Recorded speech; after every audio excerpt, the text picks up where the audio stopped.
What's up guys? In this video, we're going to be exploring tilt and how to improve your poker mindset.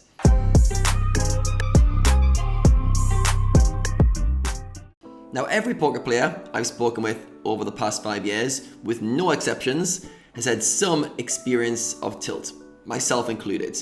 Now tilt we can loosely define as a negative emotional reaction that leads you to play bad poker, or make mistakes, or do something out of character that you wouldn't have usually done.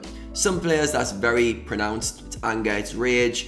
Other players it's just a mild bit of frustration. Other players they tilt and they go very passive. They almost go into their shell. All right, so the result can be very different, but it's some form of negative emotional state that leads to mistakes at the poker tables.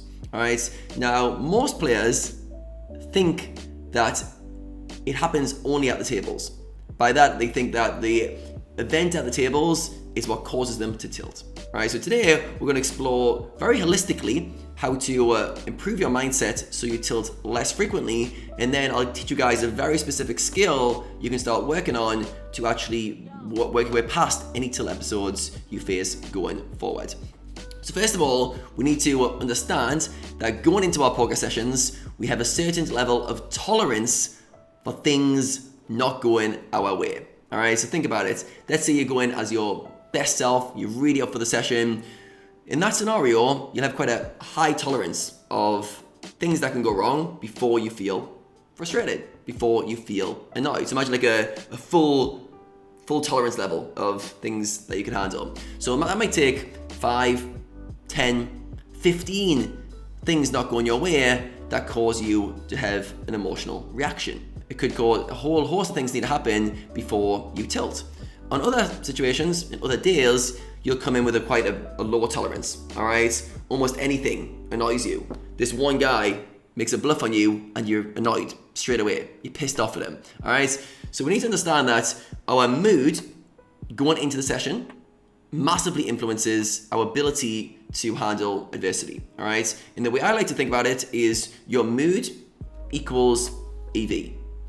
Your mood equals EV. All right, so if you're going to your session in a negative mood, a negative frame of mind, yes, you can still win, but you're dealing yourself a bad hand. You're going in there with almost a negative EV.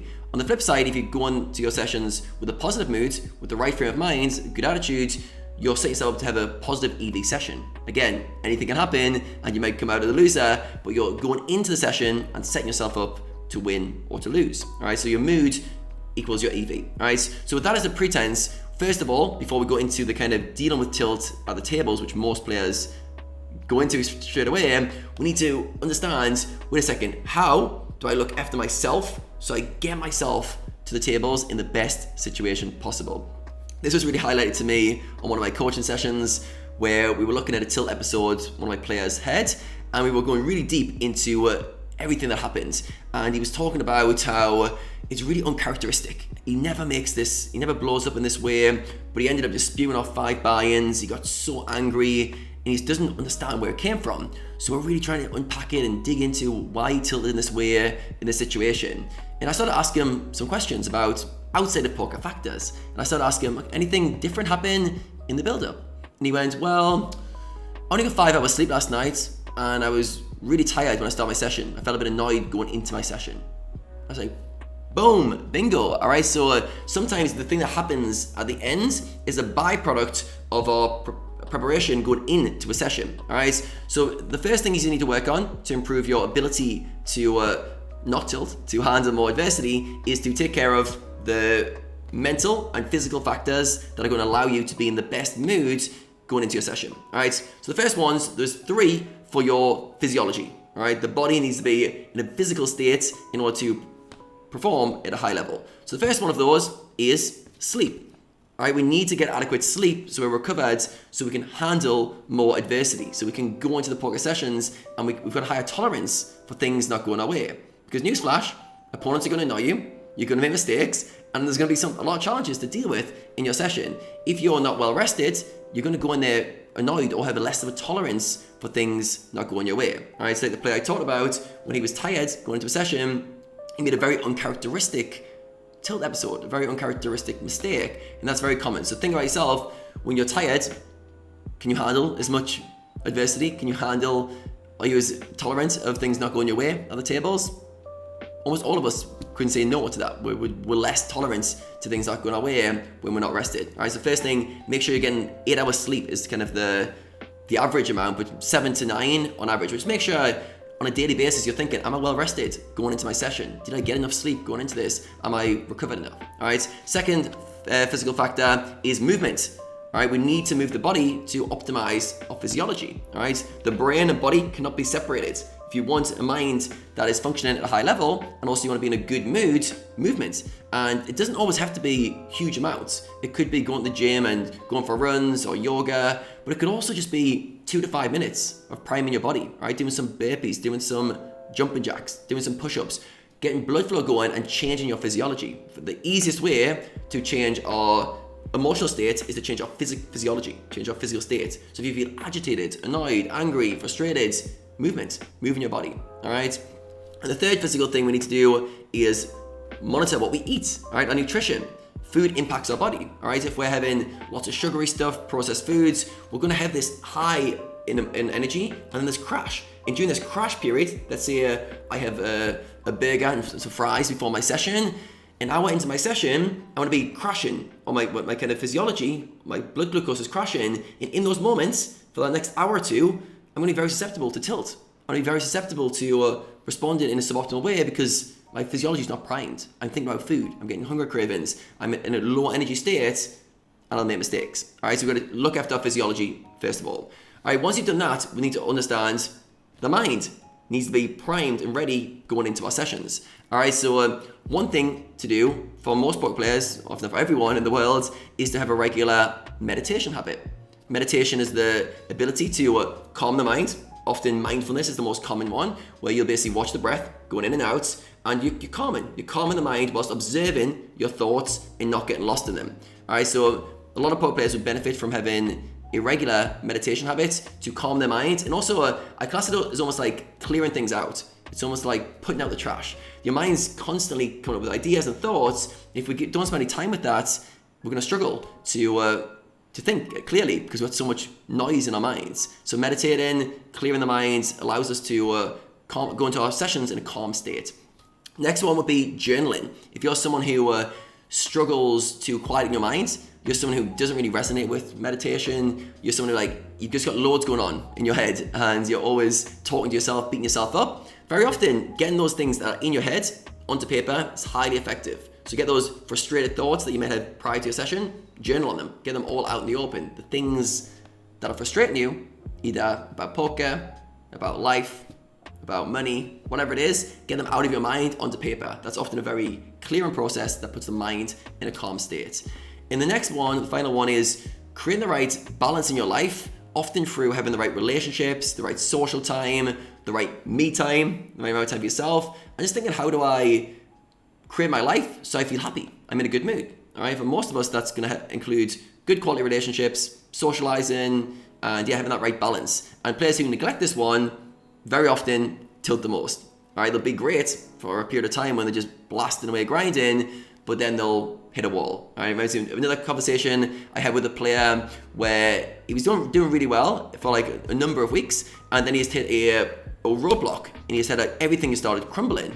And I was asking how's the last few weeks been? And he was going, it's been amazing. I've just been grinding, studying. I've literally done nothing but grind and study. I was like, have you neglected any areas of your life? And he's like, I haven't been to the gym in weeks. I haven't seen my friends in weeks because I was just focused on grinding. And I was going, are those things important to you? He said, I love my friends and I like looking after myself, but I haven't had time to do them the last few weeks. And that was a big newsflash. It's you can't neglect the things that make you feel good. You can't neglect the things that are important for your mental state of mind. All right, so recap on those: 3 for the physiology, good sleep, movement, and nutrition, and then 3 for your psychology, meditation, journaling, and socializing. All of these are to put you in a situation where you have the best EV going into the session. Your mood equals EV, and you have the highest tolerance to take on adversity, to deal with the challenges poker faces go through your way. Now, with all those things said, going on the poker tables, newsflash, it's going to be challenging. and emotions are going to come up. If you neglect those first things I've given you, what happens is you go in with a low tolerance and more emotions come up, and you're going to have a harder and harder time dealing with them. I think most players neglect majority of those things I just mentioned, and as a result, they're trying to manage all these emotions in game, but they're fighting an uphill battle. All right, but let's say we've done all those things, we ticked all our boxes, or at least the majority of the time. That's the main thing. Then we go into the poker session and realize things are not going to go our way. All right, so there's one skill that you need to get very good at throughout your poker career if you want to have a long, successful poker career. And that one skill, there's many other skills, but this one skill in particular is emotional regulation.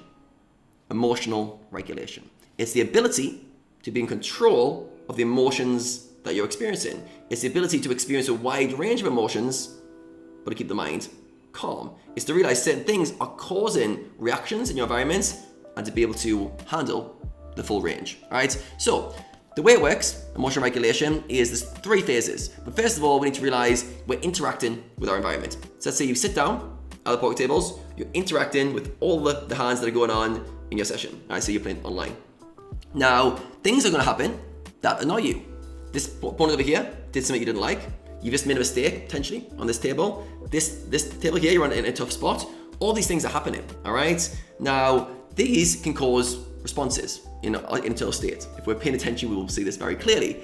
Now, I call these triggers, all right? So your event is triggering a state in your body, all right? So the first thing we need to do is understand what events trigger me. What specific things trigger me? All right, so for the next week, if you don't know this answer already, write a big list of all the things that annoy you at the poker tables.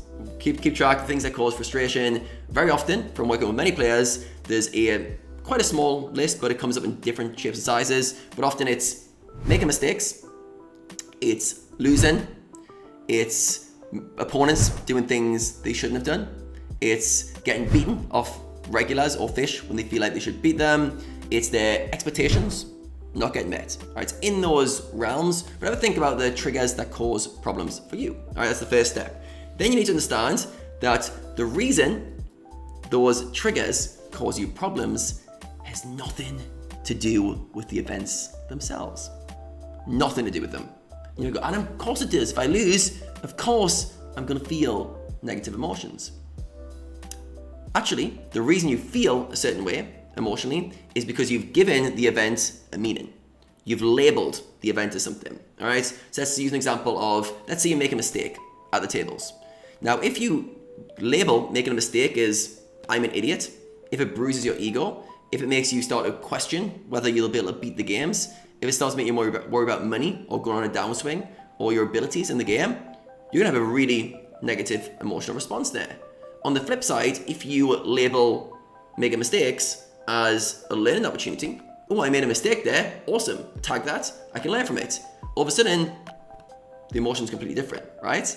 So the meaning in all situations is what triggers the response. Now, in most scenarios, we're not paying attention to this. It's happening all subconsciously. So trigger happens, feeling it in the body, have a response, and it plays out that way, all right? So we need to spend time observing the meaning, all right? So getting really clear on the meanings we're given events, all right? So for any of you guys wanting to work on this, look at the things that cause a small amount of agitation and start looking at the meaning that you're giving them, all right? Write the meanings you're giving them, all right? Then the next stage we need to look at is the response. What happens next? Event happens, I feel this way, and then I blah, blah, blah. I spew off buy-ins. I get aggressive, all right? So you need to know your tendency when you feel an emotion, all right? Do you be very aggressive and you fight back? Do you go very passive? Do you have lots of self-doubt, which leads you to make more mistakes? Do you get brain fog? Do you go blank when you're trying to make decisions? What happens as a byproduct of this heightened emotion that we're calling tilt going through your body, all right? So you get good at watching all these things, and then you need to change the meaning. You need to get very, very good at changing the meaning, which will change the response, all right? So if you're labeling situations in a negative way, you're labeling losing as a sign of things are going badly, it's going to cause a reaction, all right? So the 3 skills you need: awareness to spot the triggers, the events that are happening. You need introspection to go into your body and go, okay, how am I feeling and what does that mean? What meaning am I giving the events? And then we need reframing. All right, so the final skill, if you actually want to work on this, is to reframe the situation. You need to reframe it in a positive way. And you need to find a way of looking at the situation more accurately. All right, so when I work with my poker athletes and I train them through this skill over the course of a week, we go really, really deep into exploring what's actually true. What's the truth of the situation and what's just your narrative. All right, so we tell ourselves stories like, I'm losing because this opponent is doing this weird bet size on me. All right, or we'll say, I shouldn't make mistakes because I'm better than that. All right, we tell ourselves a story which isn't actually true. So we need to start exploring these and basically start to reframe them and start looking at ways we can see situations more accurately. All right, now if you want to start working on that, I put a free PDF below. There's 8 skills that you can start working on. The second skill that you'll find in that PDF is emotional regulation, and it maps out how to start doing this deep work to reframe situations in order to change the meaning, and as a result, stop yourself getting triggered and tilted.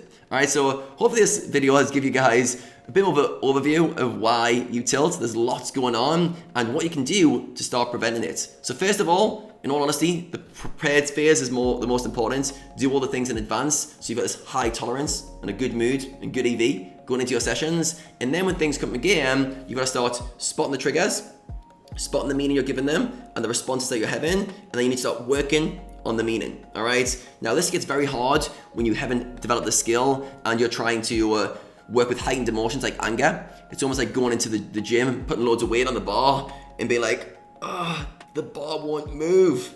It's because you haven't trained the muscles, you haven't trained the skill. So when you start working on emotional regulation, start with small things. Start with things that cause a bit of annoyance, that was slightly frustrating. Start working on those things that are like a 1 to 5 intensity, and then once you get good at those, you get good at changing the meaning of those events, you can start building yourself up to the higher and higher intensity ones. All right, guys, I hope this gives you a good framework. Let me know in the comments below the things that tilt you the most or the areas you're working on to improve your poker mindset. And there's going to be plenty more coming from me very soon.